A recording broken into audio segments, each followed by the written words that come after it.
سلام او ستړي مشه شپه مو په خیر. ښاریان د ولسمشریزو ټاکنو پایل لپاره شیبې شمیري. د ټاکنو خپلواک کمیسیون بیا وایي که د دې کمیسیون د دارالنشار راپور چې د ټاکنو لومړنیو پایلو په اړه دی هغه کې ستونزه وجود ونه لري، د ټاکنو خپلواک کمیسیون چمتو دی چې نن او یا هم سبا د ټاکنو لومړنۍ پایلې ښاریانو ته اعلان کړي. له دې سره بیا د ټاکنو لومړنیو پایلو په اړه باندې راپور اوس مهال چې د کمشنرانو تر میز پورې رسېدلی دی. د کمیسیون رهبري غړي به پر دې باندې فیصله کوي یا پریکړه کوي چې دغه پایله نن او یا هم سبا اعلان کړي. له دې سره هممهاله د دولت جوړونکي ټاکنیز ټیم بیا پر دې باندې چې ژر تر ژره بعد دغه پایله اعلان شي ټینګار ترسره کوي. ثبات او همپالنې ټاکنیز ډله چې دواړه د ټاکنو ښکېلې خواوې دي او همدارنګه نور نمایندان هم په دغه ټاکنو پروسه کې ګډون لري، هغه ټینګار پر دې کوي چې 28 ولایتونو کې چې د رایو بیا ځلي شمېر پای ته رسېدلی دی او هغوی ناظرین پکې شتون نه درلود، باید دغه رایو بیا شمېرنه بیا ځلي ترسره شي تر څو پورې چې د دوی ناظرین دغه وڅاري له نږدې څخه که چیرې دا کار ترسره نه شي د ټاکنو پایلې ورته د منلو وړ نه دي. او همدا چې موږ په دې خپرونه کې پر دې باندې بحث کوو چې کمیسیون څومره کولی شي چې نن یا سبا د ټاکنو پایلې هغه پایلې چې نمایندانو ښاریانو ته د منلو وړ وي او پر دې چې آیا دغه پایلې به یو ځل بیا د ښاریانو هغه لاریونونه چې د ټاکنو په تړاو باندې ترسره کوي هغه به رامنځته کېږي او که نه، او دا چې کمیسیون څومره کولی شي هغه پایله اعلان کړي چې د ټاکنو نمایندانو ته د قناعت وړ ځواب ترلاسه کړي او د دوی پوښتنو ته د قناعت ورکوونکي ځوابونه هم ووایي، پر دې باندې توانیږي او که نه. پر همدغه باندې بحث کوو. پر بحث کې موږ سره میلمانه دي د درې ټاکنیزو ډلو غړي یا وړاندویان: رحمت الله ځلاند د ثبات او همپالنې ټاکنیزې ډلې د رهبرۍ شورا غړی، محمد یار د دولت جوړونکي ټاکنیز ټیم ویان، شاه زمان فروزان د سولې او اسلامي عدالت ټاکنیز ډلې ویان. خو د بحث په لومړي کې ځو زموږ همکارانو چې کوم راپور چمتو کړی دی هغه وینو. پس از گذشت نزدیک به 3 ماه از انتخابات ریاست جمهوری ششم میزان، تازه شمارش معکوس برای اعلام نتیجه ابتدایی آن آغاز شده است. مسئولان در کمیسیون مستقل انتخابات میگویند امشب آماده اعلام نتیجه ابتدایی هستند، البته مشروط بر این که گزارش نهایی دبیرخانه نقصی نداشته باشد. نگرانی مردم را درک میکنیم. اگر در گزارش دارالانشا خلای وجود نداشته باشه ما امشام آماده اعلان نتایج انتخابات. دبیرخانه کمیسیون مستقل انتخابات هم میگوید کارهای فنی این کمیسیون کاملا به پایان رسیده و گزارش نهایی نتیجه ابتدایی هم به رهبری کمیسیون مستقل انتخابات سپرده شده است. کاملا ټول هغه گزارشات چې د ابتدایي نتیجې لپاره اړین دي په هغې باندې کار کوي او موږ مطمئن یو چې انشاءالله تر 1 بجې پورې به دا تکمیلیږي او په کل کې به موږ دا د کمیسیون له رهبرۍ سره شریکوو. د کمیسیون د بورډ د تصمیم نه وروسته به د ابتدایي نتیجې په توګه اعلان شي. هرچند دسته انتخاباتی دولتساز بر رهبری محمد اشرف غنی بر اعلام فوری نتیجه ابتدایی پافشاری دارد، اما دسته انتخاباتی ثبات و همگرایی بر رهبری عبدالله هنوز بر جداسازی آنچه رأی‌های پاک از ناپاک می‌خواند پافشاری دارد و هشدار می‌دهد که نتیجه تقلبی را نخواهند پذیرفت. تا زمانی که رأی پاک و ناپاک جدا نشه، سرنوشت رأی ها معلوم نشه و حضور ما در بازشماری مجدد موجود نباشه، بدون شک او برای ما قابل قبول نیست. نور باید د افغانستان خلک موږ باید د دغه تشویش نه وباسو، دوی باید نتیجه هر څومره زر چې کېدلی شي باید اعلان کړي. از سوی عطا محمد نور والی پیشین بلخ از نامزدان ریاست جمهوری می‌خواهد که در پی بحران سازی نباشند و نظم کشور را حفظ کنند. کاندیدای محترم همیشون احترام داریم. دیگر کس برنده است، ما برنده نداریم. من نتیجه انتخابات نداریم. لطف کنن حفظ نظم در کشور مهم است. حفظ نظم در کشور مهم است و نظم حفظ کنن. در پی خلق کردن بحران نباشد. از این بحران همایشان متضرر بشه و بیشترین ضرر متاسفانه ملت عزیز ما می‌بینه. پس از اعلام نتیجه ابتدایی از سوی کمیسیون مستقل انتخابات، توپ در میدان کمیسیون شکایت‌های انتخاباتی خواهد آمد، جایی که آخرین امید نامزدان معترض برای رسیدگی به خواست‌هایشان پنداشته می‌شود. این کمیسیون هم نزدیک به 40 روز فرصت دارد تا نتیجه ابتدایی و شکایت‌های نامزدان را به بررسی بگیرد. پر همدې موضوعاتو باندې دلته د یک ټلویزیون په سټوډیو کې بحث کوو. غواړم بحث له تاسو څخه پیل کړم جلان صاحب. اوس مهال د ټاکنو خپلواک کمیسیون او همدارنګه ښکاریان شیبې شمېري چې که چیرې د دارالانشا په راپور کې کوم چې د لومړنۍ پایلې لپاره چمتو شوی ستونزه وجود نه لري، ښایي نن شپه او یا هم سبا د ټاکنو لومړنۍ پایلې اعلان کړي. تاسو د یو ټاکنیزې ډلې په توګه باندې څومره دغه پایلې درته نه منلو دي؟ ټینګار مو هم پر دې دی چې 22 ولایتونو کې باید د رایې بېځلي شمېر هم ستاسو نظرونو په شتون کې ترسره شي. اعوذ بالله من الشیطان الرجیم. بسم الله الرحمن الرحیم. ستاسو د بحث ګډونوالو د افغانستان متدین ولس ته سلامونه احترامات وړاندې کوم. وعلیکم السلام. مو د ثبات و همپالنې ټیم هدف معلوم دی، اعلان مو کړی دی. کوم ځل چې آخري ناسته د شکایاتو کمیسیون په منځګړیتوب رامنځته شوله، په هغه وخت کې موږ خپل ټول د شپې موږ د رهبري شورا غونډه دایره شوله، موږ یو کنفرانس ورکړو، په هغه کې ټول دا واضح شوي دي. که په دې اوویشتو ولایتونو کې رایې د سره ونه شمېرل شي، پاکې رایې له ناپاکو جدا نه شي، دغه اعلان به نه دا چې مشکل حل کړي، بلکې نور مشکلات به هم وزېږوي. او دوی خو البته د مو مقابل جانب یا دولت ساز ټیم خو نه د ولس په فکر کې دی، نه د خلکو په فکر کې دی، او نه په ټول عمر کې د خلکو دپاره فکر کړی دی. له کومه ادرس څخه تاسو ته چې دولت جوړونکی ټاکنیز ټیم د ښاریانو په پام کې ښاریان په پام کې نه نیسي او نه هم ورته پام شته دی؟ د موږ تظاهرات تاسې ولیدل چې موږ څومره مظاهرې وکړې، خو کله هم یعنې تظاهراتو د لاریونونو په ترسره کېدو سره تاسو دې ښکارندوی کې تاسو د ښاریانو په فکر کې یاستئ؟ ولې نه یو؟ موږ د ښاریان راوتلي دي، ښاریانو موږ سره همغږي ښودلې ده، ښاریانو خپل درد شریک کړی دی. ګوره چې په یو ملک کې در 45 میلیونو خلک اوسېږي، په هغه ملک کې 2 میلیونه خلک رایې اچونو ته راوځي، دا څومره د شرم ځای دی.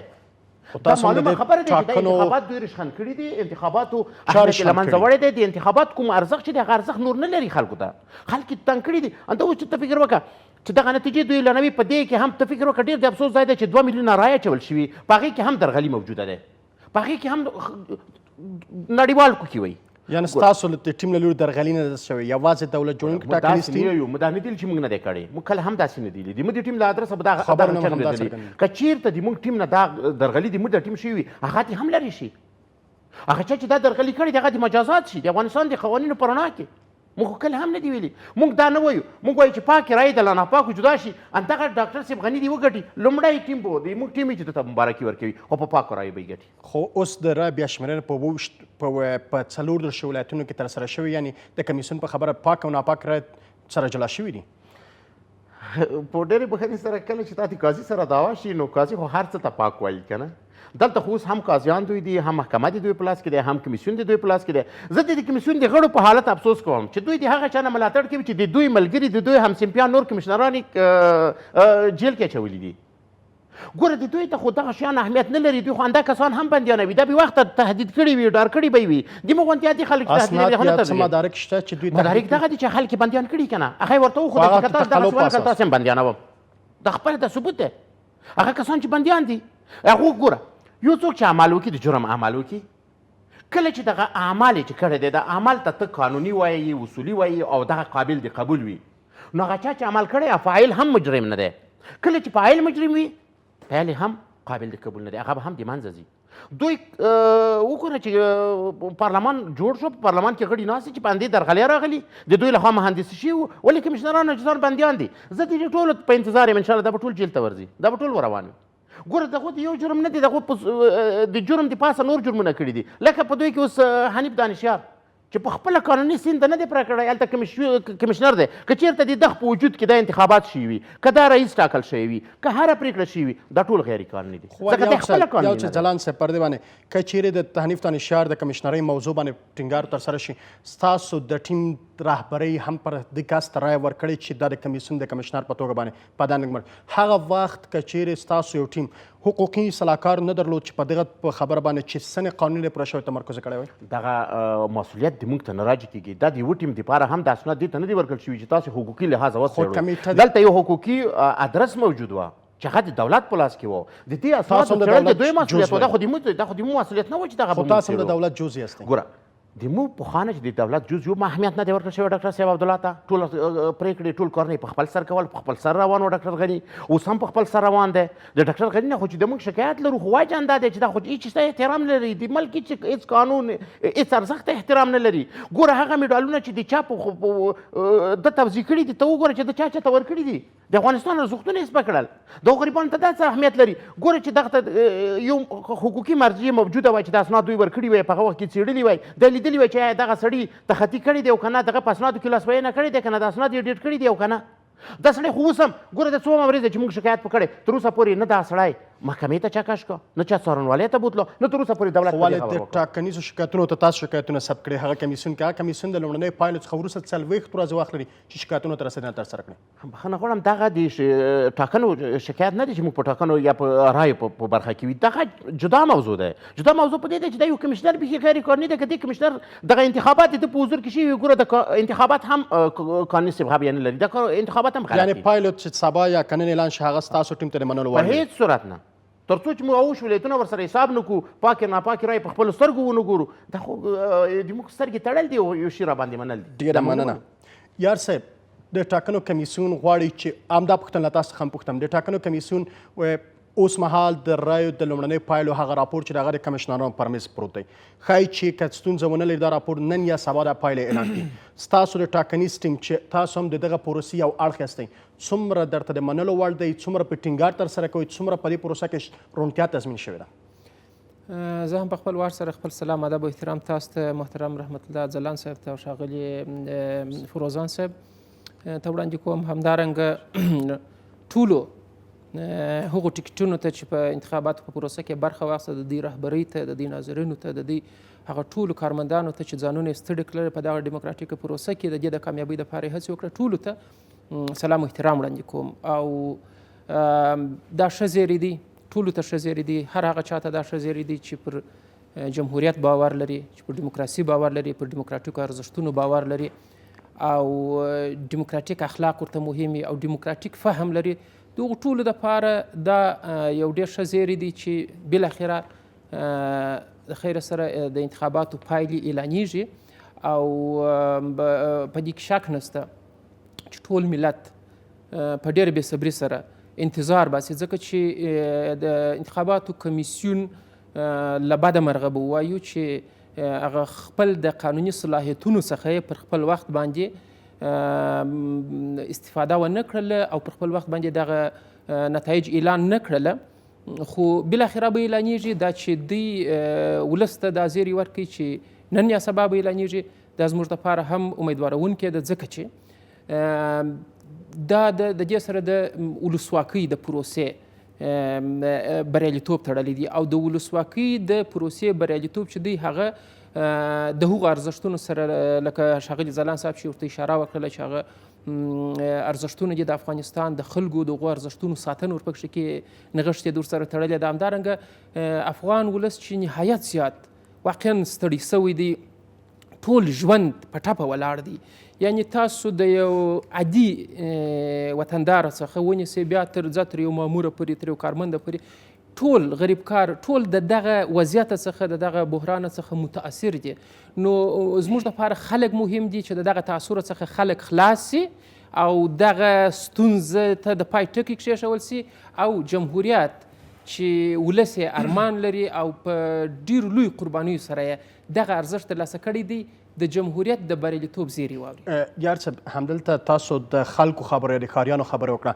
ولې وړاندې پر همدې بحث کې جلان صاحب ویل چې ستاسو د رهبرۍ ټیم یا ستاسو خپله د ټاکنیزه ډله تر اوسه ښاریانو ته پام نه کوئ نو پر همدې اساس له دغو پایلو څخه هم هرکلی ترسره کوئ د ډیموکراتیکي پروسې بریالیتوب ما تاسو ته ویله چې دا د افغانستان بریالیتوب دی او دا د افغان ولس کامیابي ده تر دې لوی پام تر دې لوی توجه نشي کېدلی زه دا وایم که افغانستان خلکو ته مهم وي د افغانستان ارزښتونه ورته مهم وي افغان ولس ورته مهم وي او د افغان ولس رفاه او شیرازي او مسؤلیت او پرمختګ ورته مهم وي نو هغه ټول باید د دغې پروسې په بریالیتوب باندې خوشحاله اوسیږي او دا پروسه خو تر قیامته پورې خو یې نسي اوږدولی دا چې څومره اوږدیږي ولس ته تاوان رسیږي نو زه فکر کوم چې په ډیر واضح منطق باندې د درک وړ ده چې کله چې د دغې پروسې په بریالي پای ته رسېدو سره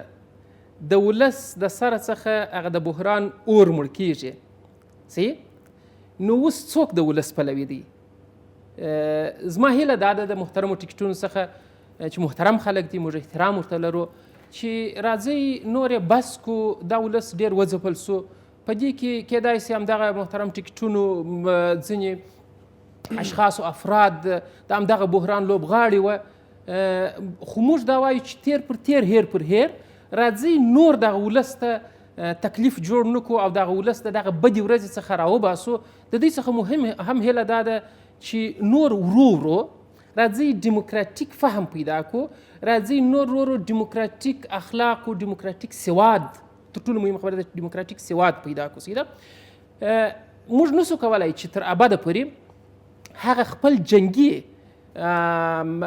سایکولوژي چې موږ یې لرو موږ تر ابده پورې په هماغه خپل جنگي خصوصیت باندې ګزاره نسو کولی مخې ته نسو تللی څوک یعنې موخه مو څوک دی له جنګي ایډیالوژۍ څخه څوک په مخ کې چانې ولې تر اوسه پورې او غواړي چې په راتلونکي کې ونیسي له بده مرغه چې افغانستان زموږ تاسې مشترک ګډ کور دی غم و شادي مو سره شریکه ده له بده مرغه چې 40 کال افغانستان په جنګ کې دخیل دی په دې کې ډېر خلک په شکل د اشکالو دخیل وه هماغه جنګي خصلت اوس لکه جذب سوی چې اوس زه تاسو ته نسم شمېرلی چې فلانی فلانی فلانی حتی دا زه چې ستا سره خبرې کوم هم له بده مرغه بیا څو ټاکنیز ډلې نمایندان دي په ټاکنو کې پوښتنه همدا ده چې ټاکنیز بهیر کې ستاسو هدف دا دی په ټاکنیز بهیر کې ګورئ د ټاکنیز بهیر کې چې کوم خلک دخیل دي دا یوازې ټیکټان دخیل نه دي په دې کې خلک یعنې دا ټول ملت په دا پروسه کې دخیل دي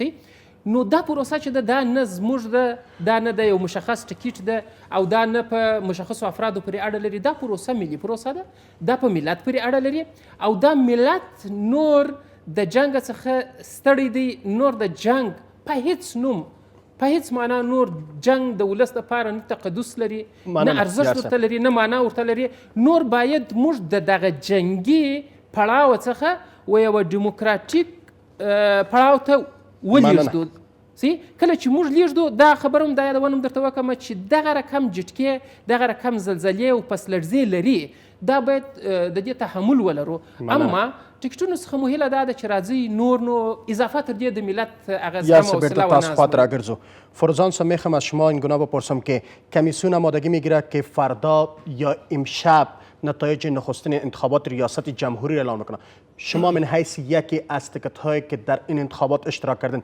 چقدر براتون اعتبار دارد؟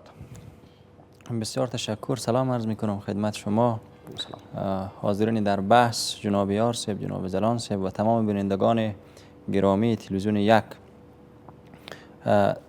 در رابطه با اعلامی که قرار است مطابق گزارش کمیسیون انتخابات فردا ما نمیخوایم بگوییم که اینا نتیجه را اعلام میکنن اینا نتیجه را اعلام نمیکنن چی را خواهیم؟ اینا یک رقم پر از تقلب و شرماور اعلام میکنن یک رقم را یک اعداد را اعلام میکنن مثل که در ابتدا اعلان کردن 2.7 میلیون باز بعد که ما سوال کردیم و آوردن پایین به 1.7 میلیون گفتن ما از تماس های تلفنی را گرفته بودیم حالا برای شما و برای شرکای بحث و تمام ملت افغانستان به صراحت و به صداقت میگم که اگر هم اعلام بکنن یک رقم پر از تقلب و شرماور اعلام میکنن نتیجه را اعلام نمیکنن یعنی شفافیت تضمین نشده هرگز شما ببینید کمیسیون در یک تصمیم فراقانونی میخواد یک رقم پر از تقلب اعلام بکنه چگونه فراقانونی؟ اما فراقانونی به است که هیچ نوع شفافیت و حسابدهی از آرای ملت افغانستان و از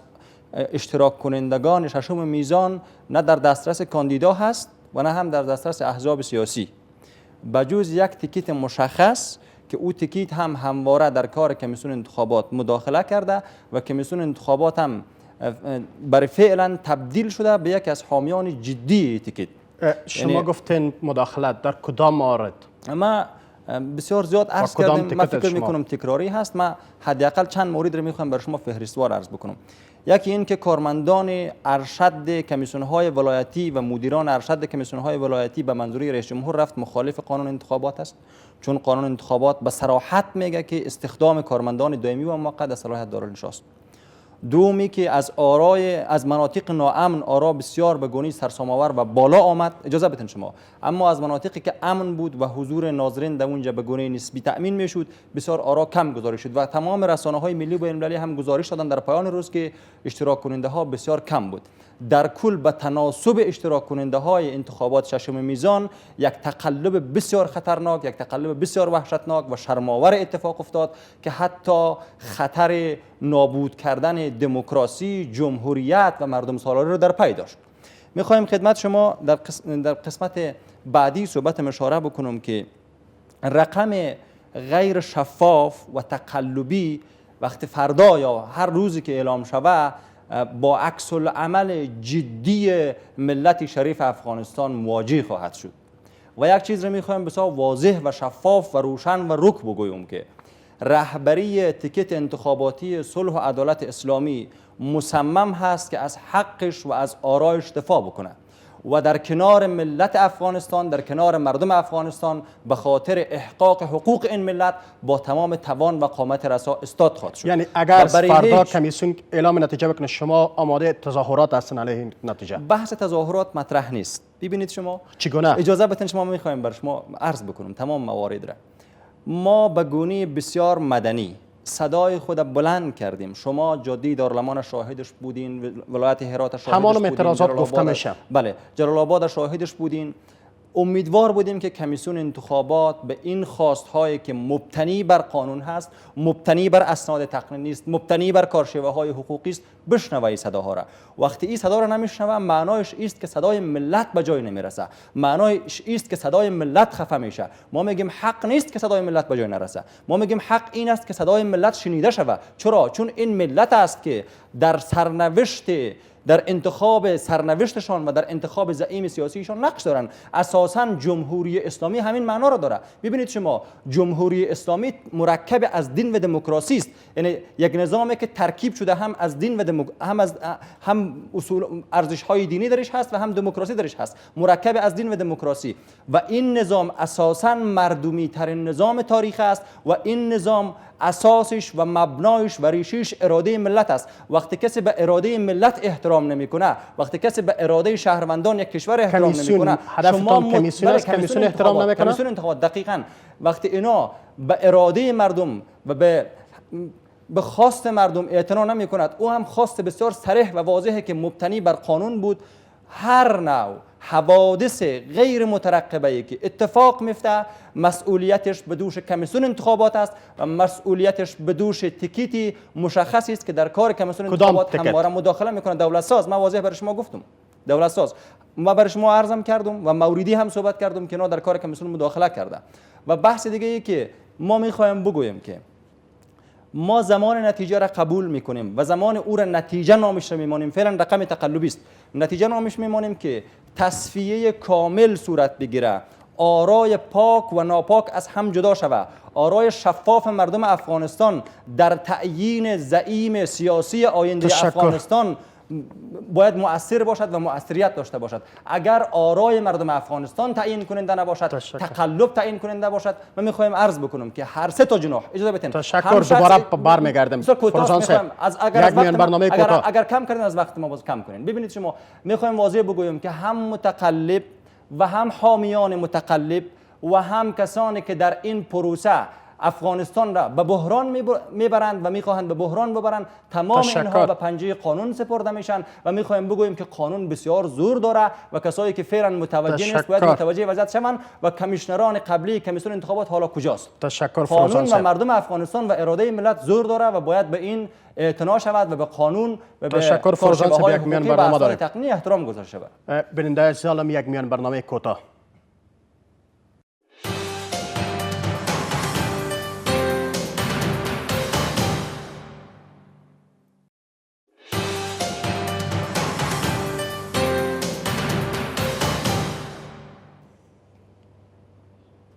بیا هم ښه راغلاست.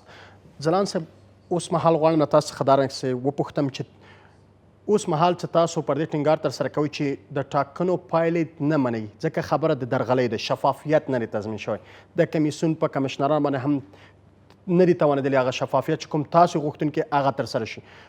بالاخره دغه کمشنرانو باندې باور نه لرئ که په دغه پایلو باندې باور نه لرئ او که همدارنګه نه غواړئ چې څه د یار صاحب ورته ویلي چې دې پایلو نه منل یعنې د ولسواکۍ تر پښو لاندې کول دي یا هغه نه منل؟ مونږ هر وخت چې انتخابات ته داخل شوي یو مونږ هغلته یو قرارداد امضا کړی دی چې د ټولو ارزښتونو ته به احترام لرو، ټولو قوانینو ته به احترام لرو، خو په هغه صورت کې چې کله قانون تر پښو لاندې شوی نه وي، کله چې قانون ته احترام شوی. اوس مهال قانون تر پښو لاندې شوی موارد شته؟ موارد ګوره د مونږ په ساړه اعصابو د افغانستان ملت ته د ما خبره واوري. اساس د دې انتخاباتو ټکنالوژي وه، بایومټریک رایه وه. مونږ دا وایو چې د بایومټریک رایې دې په نظر کې ونیول شي، کومې رایې چې مخکې له وخته ولیدلي وروسته له وخته ولیدلي، سیم عکسونه لري، سیم فنګر پرنټ لري یا د ګوتو نښې لري، او هغه رایې چې بایومټریک نه دي دا دې باطلې شي. مونږ همدا اوس زه د دې ځای نه درته وایم بلکل د ټکټ په دې کې هېڅ نوع مشکل ونه لري. اساس بایومټریک رایه ده، بایومټریک رایه دې په نظر کې ونیول شي، مونږ به دا پایلې منو. خو کمیسیون ته هم سره کرښه ده بایومټریک رایه، ټینګار پر همدې دی. دوی اکثره خبرې په خولې کوي، په عمل کې نه. د افغانستان کمیسیون هم دغسې دی لکه د ډاکټر صاحب غني هوایي دهلیز 12 میلیونه یې کریا لګي، 12 میلیونه میوه یې صادره کړې ده، 20 میلیونه کریا په ورکړې. د هغو ټول شیان دغسې معکوس دي. هغه چې څه وایي په هغو موږ باور نه شو کولی. ګوره د اشرف غني پر خبرو که د کمیسیون د کمشنرانو پر خبره؟ د کمیسیون د کمشنرانو پر خبره. دا کمیسیون مطلقاً د دوی مامورین دي. د کمیسیون کمشنران تر اوسه پورې هغه خپل اصول نه مراعات کوي. تاسو د کمیسیون د ټولو غړو ټول کمشنران نه د دولت ساز مامورین دي؟ مشخص څوک دي مشخص؟ تاسو تر اوسه نو پورې د نوم اخیستل به زم چې نزاکتن ښه نه وي، خو اسناد یا مدارک شتون لري چې د دوی مامورین دي یا د دوی په امر باندې دنده مخته وړي؟ د دوی برخورد د نورو ټیمونو سره په خپله د دې ثبوت وړاندې کوي چې دوی څوک دي. دوی چې کله له نورو ټیکټونو سره کیني په دا شکل برخورد ورسره کوي لکه د دوی ترمنځ 100 کلنه بدي تېره شوې وي. دوی خو د افغانستان د ولس لپاره انتخابات کړي که نه، د افغانستان ولس په دوی اعتماد کړی. دغه ټکټونه چې دوی انتخاب کړي دي دا کمیشنران، خو دغه ټکټونه چې دي د ملت له ادرسه ولاړ دي که نه، د ملت ودرولي. دوی هېڅ احترام نه لري غیر له اندایو ادرس نه. یعنې کمیشنران د دوی له ادرس د دې ټیم څخه دفاع کوي؟ د ټیم نه دفاع کوي. زه مخکې پروزان صاحب ډېر ښه اشاره وکړه. ګوره کوم څومره لوړپوړي چارواکي د کمیسیون چې دي ټول د ډاکټر غني له نظره تېر شوي او مقرر شوي دي. انته اوس د ننګ چې د ننګ د کوم ادرس راغلی؟ ننګ نه تاسو پوهېږئ؟ یعنې دولت ساز له ادرس راغلی؟ نخوت له کومه راغلی؟ ګوره تر اوسه دی وایي چې کومه تخنیکي ستونزه نه وي. په د 3 میاشتو کې هم د تخنیکي ستونزه حل نه کړه، نن شپه بیا هم شته دی. دی خالي حساب کوي، توازن ګوري چې مثلا که دغه رایې هم باطلې شي په شکایت کمیسیون کې دا هم باطلې شي، باید ډاکټر غني له قدرته ونه ولېږي. خو دلته د ننګ څخه خبره اوس د کمشنرانو ترمنځ پورې رسېدلې ده. ننګ څخه دا فیصله پر کړې ده اوس چې چېرته تخنیکي ستونزه ونه لري کمشنرانو ویلي مربوط کېږي. کمشنرانو ته خدای راپور ورکوي، هغه یې ګوري انډیواله د تخنیکي ستونزې مسؤلیت یې ده پر غاړه دی. هغو ته یې ږدي په میز باندې، هغو ورباندې نظر ورکوي، هغه به امضا کوي، هغه به اعلانوي.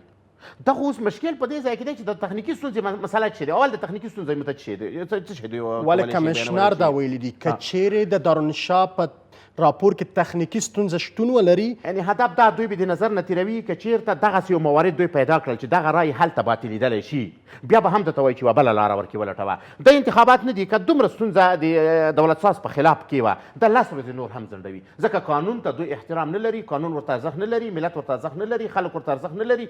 ګوره دوی د قانون پر ځای بخښنه غواړم، زه به یو شی تاته وایم. یعنې دولت ساز که چېرته د کمیسیون نه دی، که د کمیسیون د افغانستان د ولس په خلکو یې زړه درد کولی، لکه مخکې چې یار صاحب صاحب وفرمیل چې په د خلکو نه به نور رحم وکړو که دوی په خلکو رحم کولی په د دومره ولایاتو کې خلک راووتل تظاهراتو ته ښه د اکل د کمیسیون خو به دغو ته احترام کړی وای. ځلان صاحب غواړم وپوښتم ښاریان څنګه ډاډمن شي؟ ستاسو هم همدا خبره کوي چې د ښاریانو ته باید پام ترسره شي. ستاسو څه اشاره کوي چې د دولت جوړونکي ټاکنیز ټیم هغه چې ښاریان له پامه غورځولي. ولې یار صاحب وړاندې اشاره وکړه چې تر ټولو باید ښاریانو ته درناوی ترسره شي، پام ترسره شي، تر څو پورې د هغو ته پایله نه شي او څوک په خپل کار باندې وپوهېږي. دلته په افغانستان کې په بخښنه غواړم چې د بېګنۍ خبرې د ولس نه هېرېږي. افغانستان خلک دغسې دي لکه آینه، کله چې مخامخ ورته ولاړې مخ دې پکې ښکاري خو چې ته نه دا خواته شوه آینه دې دا خواته کړه بیا ته نه شته کېږي چې هر څوک بیا به ورته ودرېدو هغه پکې ښکاري. زه خفه هم د دې ملت نه موږ په همدغه ځای یو. هغه څوک چې د ده د قدرتدارۍ په وخت کې 55,000 عسکر وژل شوي دي په دې عسکرو د ده زړه درد نه دی کړی. یو نیم لک خلک بخښنه غواړم یو نیم لک خلک موږ همیشه دپاره د دې ړندو بمباریو مخالفت کړی. موږ همیشه دپاره د دې عسکرو سره خواخوږي ښودلې دی. موږ همیشه دپاره د مو له ادرسه ګوره تر اوسه پورې به چا نه وي اورېدلي. موږ ډاکټر عبدالله کله هم نه دی تللی چې د امریکا رئیس جمهور ته ویلي وي چې د تا ډېر کم عسکر مړه شوي دي په دې دورې کې ما خپل افغانانو نه د واشنګټن ساتلی. د خو معلوم ادرسه چې دا خبرې کوي که نه چې خپل عسکر د بل چا د ګټو دپاره وژني. نو هغو ته به ولس څه اهمیت ولري، هغو ته به ښاریان څه ارزښت ولري. زه باور په خدای وکړه که دا ډاکټر اشرف غني څه بیا له بازنده اعلان کړي وایي چې ډاکټر اشرف غني دا انتخابات بایللي دي، وایي چې ډاکټر اشرف غني 10 رایې ګټلي که د دې ارک نه دا وته ده په دې ارک کې چې تر څو دی مړ نه شي د ارک نه دی نه ووځي. دا ته نیولی دی دا چوکي په دبسې سریخ دی، دا په چوکۍ د حده زیات مین دی، دا د دې چوکۍ نه کوزي. یعنې درناوی نه لري ښاریانو او ولسواکۍ ته؟ هېچاته د افغانستان ارزښتونو ته نه لري. تاسې ولیدل د دوی زه ټول څو شیان تاسو ته وایم ګوره که دې ولس ته که دې خلکو ته که دې ملت ته دوی اهمیت ورکولی په دې خلکو د دوی زړه سوځېدلی دوی په دې ولس نه زړه درد کولی دوی د ډیورنډ لاین رسمي کوله دوی فاروق وردګ ته بیلته وزارت ورکوله چې هغه په دې د اسناد وړاندې کړل. دا احترام نه لري دې ولس ته. مننه ځلان صاحب. قدرمنو لیدونکو اوس هم یوه لنډه دمه لرو، تر دمې وروسته راګرځو او بحث ته دوام ورکوو.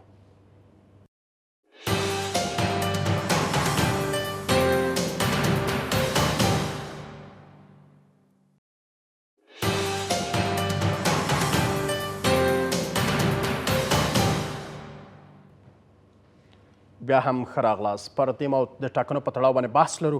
اوس غواړم یار صاحب وپوښتم چې کله چې سبا یا نن د ټاکنو پایله اعلانېږي یو څه چې دلته اشاره وسوه ځلان صاحب چې دا د درغلیو په اساس باندې فروزان صاحب هم اشاره وکړه چې روڼتیا نه ده پکې تضمین شوې. تاسو ټیکټ څومره خوښ چې روڼتیا تضمین شوې څومره د بایومتریک په اساس باندې دغه فیصله تاسو ته منلو وړ ده چې دا ټوله رایې دې په بایومتریک په اساس باندې او دا پایلې دې هم د بایومتریک رایو څخه راوتلي وي؟ پر چې د بایومتریک پر اساس باندې نه زموږ د فارم د منلو وړ نه دي، هغه رد دي. موږ مطمئن یو هغه څه چې موږ نظارت کړي دي موږ لیدلي دي، زموږ مشاهده ده، زموږ نظارت دی او موږ په پروسه کې په جدیت باندې دخیل یو. ستونزه نشته، مشکل نشته. زموږ ستونزه دا ده په مجموع کې بیا درته تکراروم چې د دغه ډیموکراتیکي پروسې سره بعضې خلک بلد نه دي. یار صاحب یعنې اوس سبا چې کومه پایله نن چې اعلانېږي هغه د بایومتریک د رایې په اساس باندې تاسو ارزونې څه ښیي؟ دقیقاً زموږ ارزونې دقیق موږ ته ثابته ده چې دا د بایومتریک پر اساس باندې دي. که چیرې د بایومتریک پر اساس درغلي نه ده پکې شوې چې د درغلي چې څه ویې لکه فروزان صاحب محترم چې اشاره ورته وکړله چې نه پوهېږم څونه رایې نه پوهېږم چې په بحث کې وو که په وقفه کې چې ول څومره رایې باطلې سولې. دا ډېره ښه خبره ده چې پخوا به د تقلب پر اساس رای هم حسابل کېدل شمیرل کېدل. دا واري چون پروسه د نوې پرمختللې ټکنالوژي پر بنسټ باندې وه نو ځکه تقلب ته ډېر ځای نه دی پاته سوی او دغه بوتلان د رایو چې دا به وروسته کمیسیون هم اعلانوي چې لا تر اوسه پرې اعلان کړي نه دي هغه به دوی اعلانوي، هغه ته به مجبور صبر وکړو د قانون پر اساس باندې باید دوی ته د حق ورکړو د دوی صلاحیت دی. یار صاحب دا ښه خبره ده چې صلاحیت د کمیسیون پر دې باندې ځکه قانون همدا صلاحیت کمیسیون ته ورکړی چې باید د رایو پایله کمیسیون اعلان کړي څوک پکې مداخله نه کوي. ځلان صاحب اشاره وکړه که چیرې د ستاسو د ټاکنیز ټیم مشر چې اوس مهال په ولسمشرۍ ماڼۍ کې دی که چیرې دا سبا ته کومې پایله نه او دی پکې پاتې راغلی بیا هم له ارګ څخه نه راوځي تاسو چمتوالی نیولی که چیرې تاسو په دې ټاکنو کې بریالي نه شئ تاسو له ارګ څخه وځئ او بل چاته سپارئ؟ موږ یوازینی ټیم دی چې پر جمهوریت مو ټینګار کوه او جمهوریت هغه نظام دی چې موږ هم په تیوري کې هم په پراتیک کې یعنې په نظر او عمل کې دواړو کې موږ باور ورباندې لرو او په جمهوریت کې ارګ چې دی دا د خلکو کور دی دا د افرادو شخصي ملکیت نه دی کله چې موږ پر جمهوریت ټینګار کوو د دې معنا دا ده چې هلته دایمي څوک نشي پاتېدلی د یوې محدودې زمانې مقطعې دپاره به ورځي خلکو ته به خدمت کوي او بیرته به په عزت باندې باید د هغه څخه ووځي دا د چا شخصي ملکیت نه دی مخکې دلته یوه خبره وسوله چې د ولس خبرې یېرېږي د ولس خبرې نه یېرېږي دا یو تاریخي ولس دی او دا ډېرې تجربې کړي دي او ډېر بحرانونه یې شاته پرېښي دي ډېر تمرینات یې کړي دي د سیاسي او د اجتماعي لوړو ژورو تجربې لري ولس خپل خدمتګاران او هغه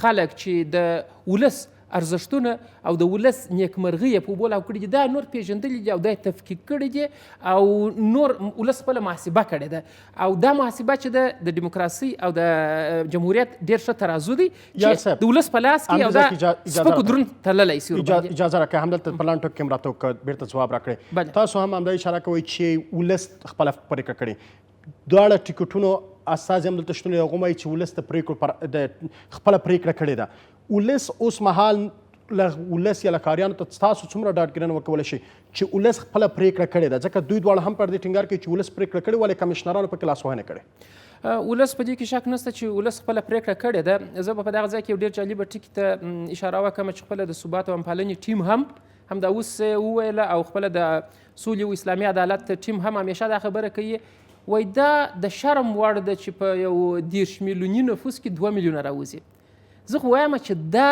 ادعا باید هغه څوک وکړي چې د هغه ته ډیموکراسي مهمه نه وي جمهوریت مهم نه وي ارزښتونه مهم نه وي رای و انتخابات هغو دپاره مهم نه وي هغه نو بیا راسي د دې دپاره چې دغه ارزښت درته بېمعنا کړي هغه باید ووایي چې دا د شرم وړ ده نو که د شرم وړ دا شرم چاته ورګرځي نو خو دا په دې پروسه کې خو ته داخل یې په داسې حال کې چې موږ دا وایو چې دا د شرم وړ نه ده د افغانستان شرایط دغسې وګوره یو خو ډېر بحراني شرایط و تاسو ولیدله چې طالبانو په وارو اعلامیې خپرې کړلې چې رای ته به نه ځي اول یې دلته مخنیوی وکړي د بلې خوا څخه له بده مرغه همدغه ټکټونه وه چې هم یې د جمهوریت مخالفت کوي هم یې د انتخاباتو مخالفت کوي ولاړ انتخاباتو ته و مخالفت یې د انتخاباتو کوي یعنې په دیموکراتیک بهیر کې ولاړ ول خو د دیموکراسۍ د اصل څخه خلاف وه ځکه چې مثلا ډاکټر صاحب عبدالله وویله چې که د انتخاباتو په شپه باندې هم سوله راسي زه سولې ته ترجیح ورکوم تر انتخاباتو د دې مثال داسې دی لکه یو څوک چې د روژې سبا روژه ده یو څوک نن یې دا وکړي که سبا اختر سي زه اختر کوم په داسې حال کې چې دا منطقي نه ده سبا روژه ده 10 ورځې ستا په مخ کې روژه پاته ده دغه سوله داسې یو شی نه ده چې هغه تا ته د هوا څخه راولویږي یا ته یوه سودا د زوی ته ووایه چې ورته یو څه کچالو رومیان راوړه او دا سوله هم په دې شکل باندې راسي سیده دا یو ډېر د عادي د کوڅې او د بازار منطق هم دا خبره نه کوي که سبا سوله راسي زه د دې معنا دا ده چې زما دپاره د انتخابات مهم نه دي بل مثلا حزب اسلامي د نورو ټکټونو په پرتله تاسو ته انتخابات یا ټاکنې مهمې وي موږ ته نهایت زیات موږ په عمل کې ثابته کړو ګور د جمهوریت چغې چا والې د جمهوریت شعار چا ورکړی و د جمهوریت شعار موږ ورکړی و موږ په څه شي باندې متهم سو کله چې موږ جمهوریت ته ترجیح ورکوله دوی ویل دا د سولې دښمنان دي موږ ته ویل چې دا دوې پروسې دي تر هغه وخته چې د یو ډیموکراتیکي پروسې د لارې یو مسؤل حکومت رامنځته نه سي او د ملت په استازیتوب باندې یو مسؤل ادرس نه هغه سوله نسي کولی سوله خو هوایي نسي کېدلی مننه یار صاحب او زه د یوه ټکي اجازه که تاسو راکړئ د 45,000 عسکرو شهادت زه فکر کوم لطفا د دې توهین باید ونسي دا د افرادو دپاره دا د کوم مشخص چا دپاره دا نه دي شهیدان سوي تاسو پوهېږئ دا وخت افغانستان د نړیوال تروریزم په اول خط کې افغانستان پروت دی جنګیږي مبارزه کوي دا د افغانستان د حیثیت د ابرو دپاره د افغانستان د 19 کلونو ارزښتونو دپاره چې د ډیموکراسۍ یا د جمهوریت تر چتر لاندې دغه ارزښتونه موږ ترلاسه کړله دا د دغو ارزښتونو په دفاع کې شهیدان سوي دي دا د نړیوال تروریزم په مقابل کې شهیدان سوي دي د دې وینې چې دي دا مقدسې دي د دې وینو تقدس باید ټول ملت وساتي او ملت یې ساتي زه به تاسو دا خبره وکړم چې ملت یعنې یوازنی ادرس هغه د افغانستان ملي دفاعي ځواکونه دي چې ملت ډېر زیات احترام ورته لري ځکه ملت ملت دغه ځواکونه د ملت د ناموس دفاع کړې ده. دا دفاع خو ساده خبره نه ده چې ته د دونه لوی تروریزم په مقابل کې جنګېږې. نو دې ته باید موږ په احترام باندې قایل سو او ملت ته په احترام باندې قایل سو، د ملت ارادې ته په احترام قایل سو. ډیره مننه یار صاحب. فروزان صاحب میخوایم با شما بپرسم فردا که کمیسیون نتایج انتخابات اعلان بکنه آیا با اساس آرای بایومتریک است یا خیر؟ چون گفته بودن که آرای بایومتریک برایشان خط قرمز است. دومی که شما چقدر با آرای مردم افغانستان باورمند هستید؟ امی بخش دوم سوال شما خب بسیار جالب است. برای ما رأی مردم افغانستان مهم است. برای ما اراده ملت افغانستان مهم است. که یار بار میگم من میام سر صحبت ها یار در رابطه با اعلامی که قرار است فردا شود. اگر اعلام بکنه ما میخواهیم که اگر کمیسیون اجازه بدین شما اگر کمیسیون بخواهد یک رقم تقلبی و جعلی و خیالی را اعلام بکنه و کس را پیروز اعلام بکنه، خاطرشان جمع باشه که ملت نمیپذیره. انتخابات معنا دارد، انتخابات مفهوم دارد. اجازه بدین شما میکنه چی باید شود؟ اجازه بدین شما باید آرای پاک از ناپاک جدا شود، تصفیه کامل صورت بگیرد. خب کمیسیون کردن رأی بایومتریک محاسبه شود، رأیی که 7 تا فکت در طرز العمل برش ذکر شده، 7 تا مشخصه داره باید رعایت شود. آرای تکراری، اثر انگشت تکراری، عکس تکراری تمامش باید کشیده شود و کسایی که زیر سین بوده رای داده باید کشیده شود. تایمر بسیار برای ما مهم است، بحث جی پی اس بسیار برای ما مهم است، اینا باید مراعات شود. و بحث دیگه ای که رای خارج از زمان و خارج از مکان اینا باید کشیده شود. رای که مخالف هست یک جای دیگه هست رای که مخالف کارشیوه های رای که اینا باید بررسی بکنه، نتایج که اعلام میشه او را بررسی کنه و در 40 روز مهلت دارن که برای شکایت های شما کاندیدان رسیدگی کنه. اجازه بدید من بهیر عزیز تکمیل بکنم. رای که در قانون تعریف شده او باید محاسبه شود. اگر کمیسیون انتخابات رای پاک از ناپاک جدا بکنه و فقط رای بایومتریک شده را معیار قرار بده و در عمل محاسبه بکنه و در عمل بی‌طرفیش حفظ بکنه، در عمل استقلالیتش حفظ بکنه، پیروز را اعلام بکنه، ما میپذیریم. اگر بازنده هم بودیم برش تبریک میگیم، اگر برنده بودیم برای ما تبریک بگویم. بحث ما بسیار روشن است. اما بحث است که اگر کسی بیاید یک رقم تقلبی و جعلی را تحت عنوان نتیجه اعلام بکنه، ملت افغانستان نمیپذیره، مردم افغانستان نمیپذیره. چرا؟ مردم افغانستان برای دموکراسی، برای جمهوریت، برای مردم سالاری، برای حفاظت از ارزش‌های دینیشان قربانی داده. واکنش شما چی است در برابر این اگر نتیجه فردا اعلان شود؟ ببینید شما، واکنش است که ما از حق ملت افغانستان دفاع میکنیم، از رأی خود دفاع میکنیم. پیشتر گفتم که اعتراضات نمیکنین. اجازه بدین از تمام گزینه‌های مشروعی که ما را حمایت بکنه برای احقاق حقوق مردم افغانستان و ملت افغانستان گزینه‌های مشروعی که حمایت بکنه برای امر مبارزه با تقلب استفاده میکنیم. بحث دیگر میخوایم خدمت شما عنوان بکنم که جناب یار صاحب میگن یار عزیز، دوست خوبم، ما و شما برای افغانستان واقعا باید دل ما بسوزه، واقعا باید وحدت ملی در عمل پیاده بکنیم. این به شعار نمیشه. جمهوریت شعار نیست عزیزم.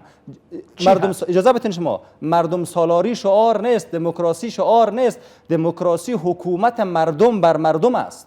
مردم سالاری است که به اراده ملت احترام گذاشته شود.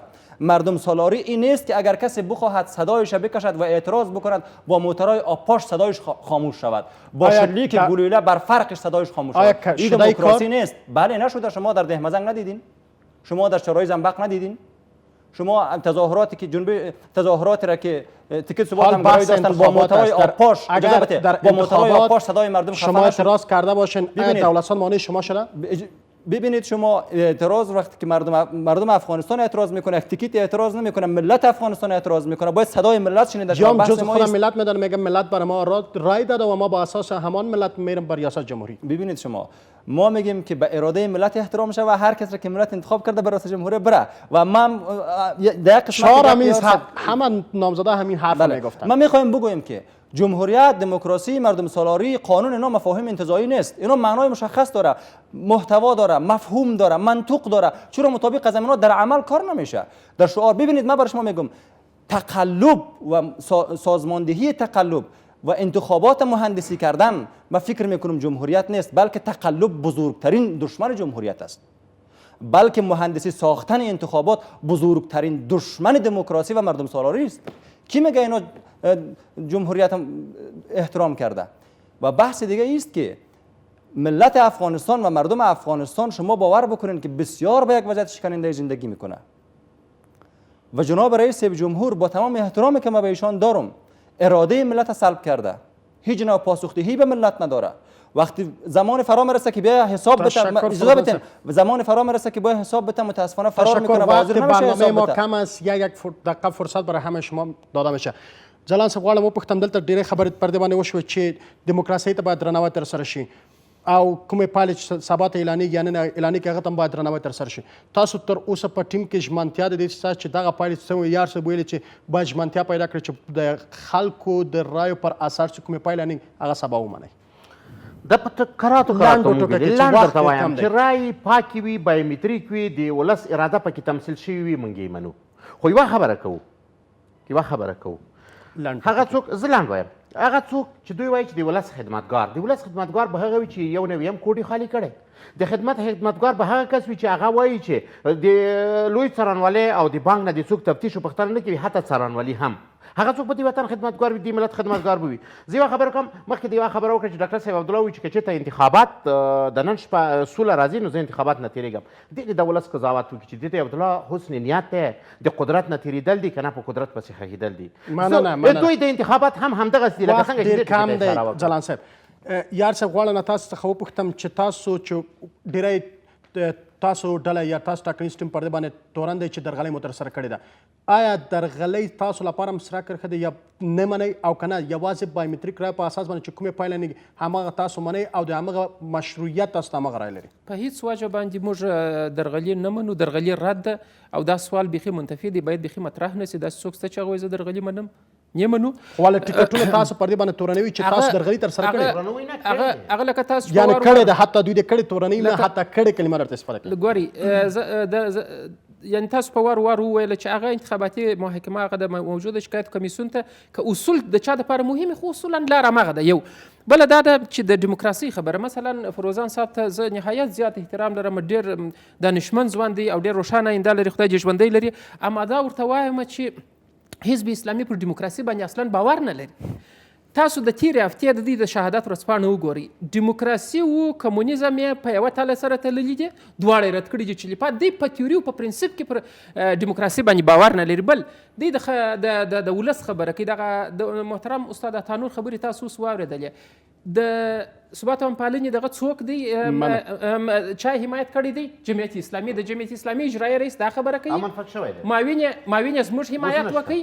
اجازه ورکړئ. د جهاد او د مقاومت د حوزې څخه، د جهاد او د مقاومت حوزې څخه یوه جمله درته وایم، د جهاد او د مقاومت د حوزې څخه د عبدالله پر ضد دغه شعار راپورته کېږي. اجازه راکړئ چې زه دغه پوره کړم. وقت ډېر کم دی، نه دی پاتې وقت. د فروزان صاحب نظرم اخلو. فروزان صاحب شما تا هنوز برای دموکراسی باورمند هستین، چیزی که الان اعتراف کنه حزب اسلامی باورمند به دموکراسی نیست؟ ببینید شما دموکراسی از نظر یار خود دوستم است، از نظر دولت ساز دموکراسی است که با مردم مقابله کنه. از نظر دولت ساز دموکراسی است که اراده ملت سلب کنه. نه ما با این دموکراسی باور نداریم. ما با این دموکراسی باور داریم که حاکمیت از آن مردم افغانستان است. ما به این دموکراسی باور داریم که اراده ملت باید زعیم را تعیین بکنه، نه اینکه تقلب.